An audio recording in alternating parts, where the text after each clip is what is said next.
wowe ufashe akanya kugira ngo ubane nanje muri iki cigwa, ndagushimiye kandi naguhaye kaze. Iki ni cigwa kigira gatatu mu ndwi igira kabiri y'inyigisho izuba ry'ubugororotsi. Tubandanya tuvugana ku bugororotsi, ku kugororoka. Tugiye kuvugana ku nsiguro igira gatatu y'ubugororotsi. Siguro ya mbere, ubugororotsi, ukugororoka ni kimwe mu biranga Imana. Siguro ya kabiri, ukugororoka ni ikintu Imana iduha igihe iyo twizeye Yesu Kristo nk'umwami n'umukiza wacu, kandi ikakiduha ku buntu. Ni ukuboneka mu maso y'Imana tudatsindwa n'urubanza. Ni ukuvuga ko uku kugororoka gufatiye ku ngingo y'Imana, Imana yo nyene ifata, ntigufatiye ku ngeso nziza zacu. Gushinza imizi mu gutsindanishirizwa. Imana ivuga ngo mu maso yanje guhera uyu munsi ko wizeye umwana wanje Yesu Kristo, ndagufata nk'umuntu agororotse. Rero tugiye kuvugana ku nsiguro igira gatatu, nayo isigura ngo nukugira ingeso nziza zihimbara Imana. Intumwa Paulo yaravuze amajambo akomeye mu cete yandikiye abakristo b'i Filipi, igice ca mbere ku murongo wa 21. Yavuze ngo kuri jewe kubaho ni Kristo, kandi gupfa ni inyungu. Ayo n'amajambo aremereye cyane. Hariho abantu ukuyemo Kristo ubuzima bwobandanya atangorane. Paulo avuga ngo kubaho ni Kristo. Ubifashe mu buryo bw'ibiharuro dufashe matematike, wanditse kubaho ugacugira bingana iki, Paulo yari guca kwandikira Kristo. Ibindi byose biri inyuma. Kristo ni waza imbere, avuyemwo nta buzima afise. Hanyuma ngo gupfa ni inyungu. Gupfa ni ikintu abantu batinya. Kugira ngo ushikaha hariho ibindi bintu ubuzi abantu batazi, abatahashika, abadashobora kuvuga aya majambo batazi. Bega wewe ukuyemo Kristo, ubuzima burya by'ukuri ntibwobandanye. Iri jambo Paulo yavuze wumva wo risubiramwo, urivuga nk'iryawe, urabona ari kuranga mu kuntu ubayeho. Icyo nshaka kuvuga ni uburemerezi bwo gutahura buriya bugororotsi bwa kabiri n'ingaruka bitugirako mu kubaho kwacu kwa misi yose. Agaciro uzoha Kristo mu buzima bwawe karavana n'ingene watahuye igikorwa gikomeye Imana yagukoreye mu kuguha agakiza. Iyo utatahuye neza ico gikorwa, hari ahantu udashika mu guha agaciro Kristo, kandi iyo utamuhaye agaciro gakwiriye mu buzima bwawe n'ingene ubaho, bica bifata iyindi nzira. Kristo kuri bamwe, ndiko ndavuga aba bantu baba batashitse ahantu ho kuvyumva neza, ahinduka igikoresho c'inyungu zabo. Ivyo murabizi ko hariho abantu usanga izina ry'Imana, ibikorwa vy'Imana bavyinyegezamo kugira ngo bironderere amafaranga, bironderere ibintu biriya. Ugasanga vy'ukuri nta mutima wo gukorera Imana bafise, bariko bakorera inyungu zabo ariko binyegeje mu vy'Imana. Umuntu arinza amera gutyo, haba ari ahantu atashitse mu gutahura ico Imana yadukoreye. Ubu bugororotsi rero tugiye kuvugana ko n'ubugororotsi bufatiye ku ngeso, butandukanye n'ubu bwa kabiri, kuko ubu bwa kabiri bwobwo n'ubugororotsi bwo mu vy'amategeko, no gutsindanishirizwa. Iyo ni ijambo ryo mu mategeko. Butujana ku kwiyegurira Imana. Ndiko ndavuga ubugororotsi bwa kabiri, bwa bundi Imana iduha ku bw'ubuntu, budushikana kuri consécration iyo umuntu yatahuye neza ico Imana yamukoreye. Hanyuma iyo consécration nayo, uko kwiyegurira Imana bukaca kuvamwo ubuzima buyihimbara. Kubaho ubuzima buhimbara Imana bisigura gukora ivy'Imana ikunda no guheba gukora ivy'Imana yanka. Aha rero niho hari kwa guhinduka kw'ingeso, ari nayo nsiguro ya gatatu y'ubugororotsi. Murumva ko iyo umuntu atafashe ingingo yo kwiyegurira Imana, la consécration, hariho ibintu bitahimbara Imana aca abandanya arimwo, kuko Imana ntaba ayiha ikibanza ikwiriye mu buzima bwiwe. Uburemerezi bw'ivy'Imana buba buto mu buzima bw'uwo muntu. Ntidushobora kwakira agakiza ngo tugume uko twari turi. Iyo tudahindutse ntituba twakakiriye vy'ukuri, kuko gukizwa ni intango y'ubuzima bushasha, ni intango y'urugendo rwo guhinduka. Mu majambo tugiye gusoma harimo ayo mu Balewi igice c'19 kuva ku murongo w'9 gushika ku murongo w'18. Ndaza gusoma amajambo si magufi, sinza kuyasigura cyane, ndaza kuvuga muri rusangi, ariko ndagusaba ngo wumvirize nawe uza gufata akanya uyasome. Abalewi 19 kuva ku murongo w'9 gushika ku 18. Havuga ngo kandi nimwimbura ivyimburwa vyo mu gihugu canyu, ntimuzoherengeteze gose kwimbura ivyo ku rubibe rw'imirima yanyu, kandi ntimuzohumbe uduhumbwa twose iyo muriko murashwabura. Ntimuzohumbe mu mirima y'imizabibu yanyu, canke ngo mutore izahungurukiyeyo, muzobisigariza aboro n'abanyamahanga, ni jewe Uhoraho Imana yanyu. Iri ni ijambo ryerekeye kwitwararika abakene mu kibano.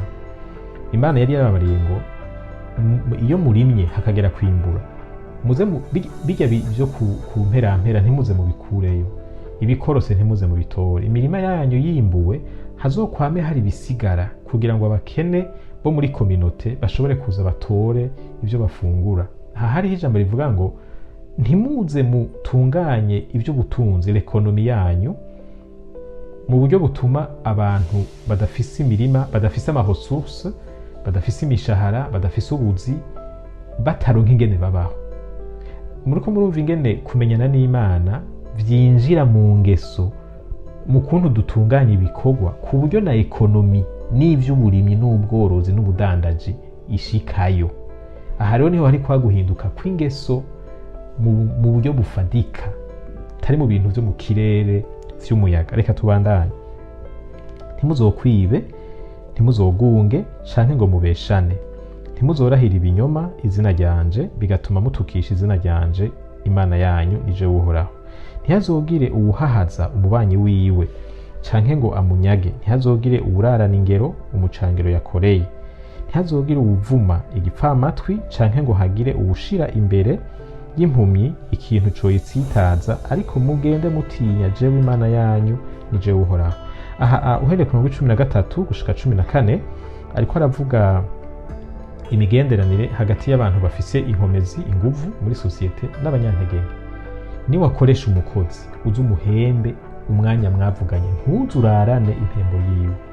Iri jambo rirerekeye abakoresha barenganya abakozi bagateba kubahemba kandi babishoboye, ugasanga ntivyatewe n'ingorane bagize bakabigira babibona. Ni kosa. Imana iranka ko umuntu muto arenganywa n'uwumuruta, kuko atakunda ari bugire. Vya bindi vyo kuvuga ngo aka kazi utagashaka uragenda, ajya n'amakosa mu maso y'Imana. Kirazira gufata nabi umuntu urusha inguvu muri societe, kumbure mu vy'ubutunzi canke mu vyo kuganza n'ibindi. Haranavugwamwo abantu b'abanyantege nke bafise ubumuga, nk'umuntu atabona. Kirazira yuko mu profit izo ntege nke ziwe ngo mumugirire nabi. Ntuzushire ikintu imbere y'impumyi ngo have igitsitarako. Hari inkuru nigeze kumva mengani mu ntara ya sinibuka intara byabayemwo, hari umukobwa w'umusazi bavuga ko yama afise inzoya ibihe byose.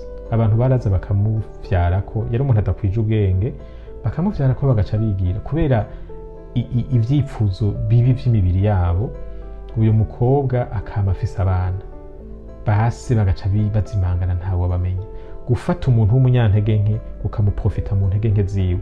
Aha harimo na babandi bafata abo bakoresha bakabategeka gusambana nabo, canke babandi mu gutanga ubuzi baca babafatiraho. Ego nivyo nta bumuga umuntu aba afise, ariko iyi déséquilibre ya pouvoir igihe cose umuntu ayikoresheje nabi kubw'inyungu ziwe ni ikintu gisesema Imana. Nariko nderekana ingene aya majambo n'amajambo maremare yerekana ingeso z'abantu bubaha Imana mu migenderanire yabo iri hagati yabo nabo barusha inkomezi, cane cane mu vy'ubutunzi n'ibindi.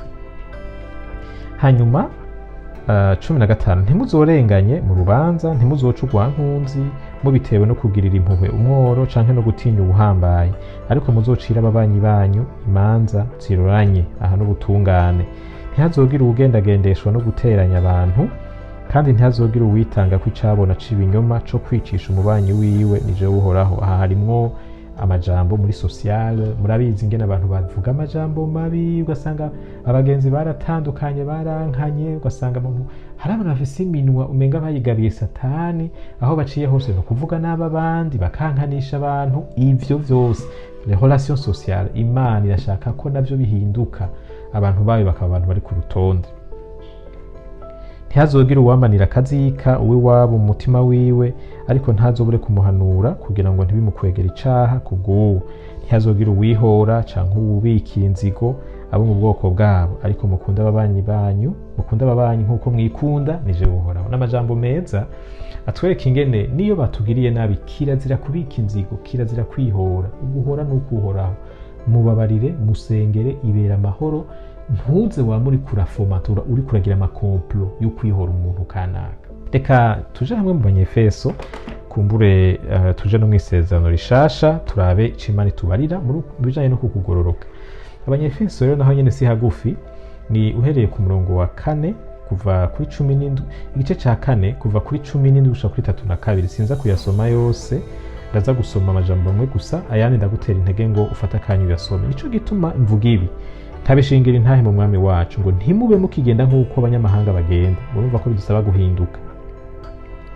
Bagendera mu bitagira ikimazi vyo mu bwenge bwabo, ivyiyumviro vyabo biri mu mwijima, batandukanije n'ubugingo buva ku Mana kubwo kutamenya kuri muri bo no gukomantara kw'imitima yabo. Hari ukuntu bameze bari abantu batazi Imana. Ntimumere nkabo, mwebwe mwararobanuwe, mwarabakuwemwo.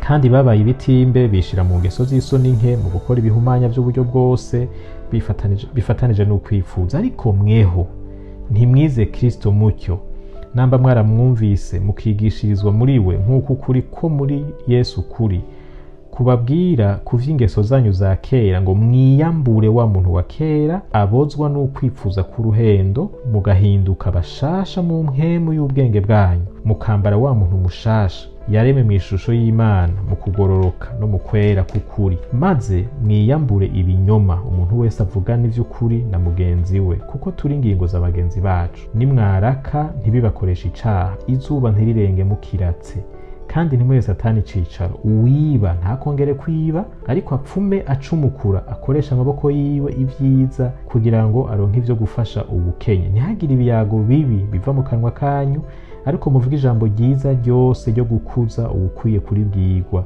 kugira ngo riheshe abaryumvise ubuntu bw'Imana.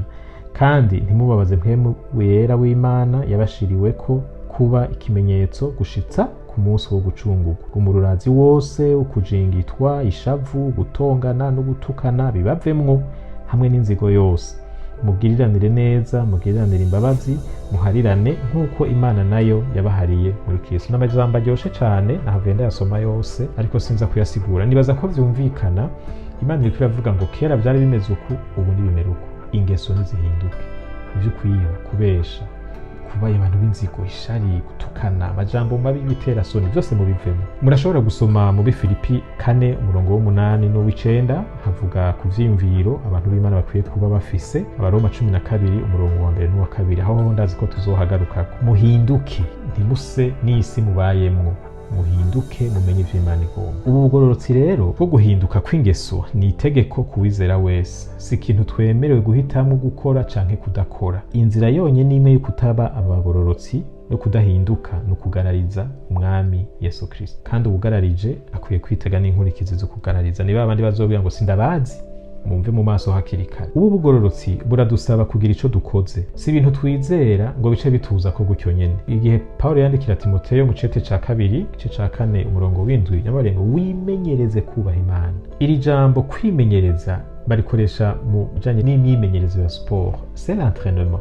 Ni ikintu ushira kw'inguvu, ni ikintu urondera, ni ikintu gisaba n'umwete mbere, gishobora no kuba kigoye ukagumizako. Abaheburayo 12 umurongo wa 14, murondere kubana amahoro n'abantu bose no kwezwa. Aha rero uku kwezwa bavuga ni kwa guhinduka kw'ingeso, mubironderana umwete. Aha rero kugumizako nka kurya umuhigi yiruka inyuma y'igikoko kugeza gifasha. Bibiliya ivuze ngo ntimwakire igiturire nk'akarorero, uwahora atunzwe naco adafashe ingingo yo kugihagarika ntigihera. Bisaba ko umunsi umwe uvuga ngo ndabihevye, Imana izomfasha, ibisigaye nzomenya ingene ntunga. Ubu bugororotsi ikigira 3 bufatiye ku guhitamwo iciza no kureka ikibi, twisunze ivyo Imana yahishuye. Imana yaratweretse igikwiriye, niko Mika yavuze 6:8, ko nakweretse igikwiriye gawe muntu. Hari ikindi ndagushaka ko si ugukora ibiroranye, ibitunganye, si ukukunda kugira imbabazi, kuba umuntu w'impuhwe, hamwe no kugendana nanje wicishije bugufi. Gukora ibiroranye nivyo Imana idusaba. Tandukanya iciza n'ikibi ufatiye ku vy'Imana yahishuye. Ica 4, uku kugororoka ko guhinduka kw'ingeso gushobora kudukwegera. Turi mu rungano rw'ibidambidambi. Yesu yavuze ngo hahigwa abahamwa bazira ukugororoka. Hariho ahantu uretse kubesha ushobora kubizira, hariho ahantu uretse kwiba ushobora kubizira. hariho ahantu utemeye gukorana n'abasuma bigutera ingorane. Mwitege guhamwa nimba mushaka kuba mu bugororotsi. Ariko hako mudahamwa kuko mwahunze ku bugororotsi, mwofuma muhamwa. Kuko guhunga ubugororotsi navyo bisigura ko tugarariza Yesu, ntidukora ivyo Imana yahishuye. Turi ba bantu babubatsi b'ibijuju bubaka inzu zitagira amafondation. Hanyuma icanyuma, uko kugororoka kurangwa no guhinduka kw'ingeso niko gutandukanya abana n'abakuze, impinja n'abantu bakuze. Zo gusoma Abaheburayo 5 ku murongo wa 11 gushika kuri 14 hari amajambo aho Paulo akarira abantu yariko arandikira ati mwebwe mwari mukwiye kuba muri abantu bakuze, none he muracara abana, muguma mwigisha ibintu vy'intango gusa ntimukura. Hanyuma yaratandukanije, yaravuze igitandukanya abakuze n'impinja, avuga ngo abantu bakuze n'abantu bamenyereye gutandukanya iciza n'ikibi. Abana nabo baravyitiranya, baca babisigura biragoye, urabona urumva, ukamenga ivyiza n'ibibi. Ikibi kirashobora kugirwa ciza n'insigura gihaye. Mwibuke Yosefu yaranse ivyo nyinabuja yariko aramusaba naho yarazi ko bishobora kumukwegera. Mwibuke Nehemiya yaranse kwakira amafaranga avuye mu karenganyo k'amakori y'umurengera naho yarayakeneye. Mwibuke abagenzi ba Daniyeli baravuze bati dufuma twemera gusha hako twunamira ico gishushanyo. Abantu nk'aba rero nibo abantu baba bakuze. Nuko reka dushire mu ngiro. Mbega mu cigwa c'uyu munsi hari ico Imana yakubwiye wumva wokosora? Hari ikintu gishasha ukuyemwo gishobora gutuma hari ivyo uhindura mu buzima bwawe? Ashaka ubizane iwawe, ubirimbure, uvyiyumvire ko, ntiwiyumvire abandi bantu, ufatire ku vyawe wewe nyene. Uvuga uti mbega Mana, aho uri kumbwira iki? Uri kusaba guhindura iki? Kandi nturindire ko Imana ivuga, hari igihe wewe nyene uba ubibona. Bijya ubona rero banza ubikorereko. Ariko kandi uyu munsi urimbure kuri iri jambo uvuga ngo Mana mfasha gutahura mu bijanye n'ubu bugororotsi, ikintu nkwiye guhindura n'igiki kirengeye ivyo wabonye hafi ushobora guhindura utabanje gusiguza Imana. Ndagusabira ngo Imana igufashe cane kumva no gukora ibiyihimbara. Bandanye umererwa neza, Imana ikuzigame.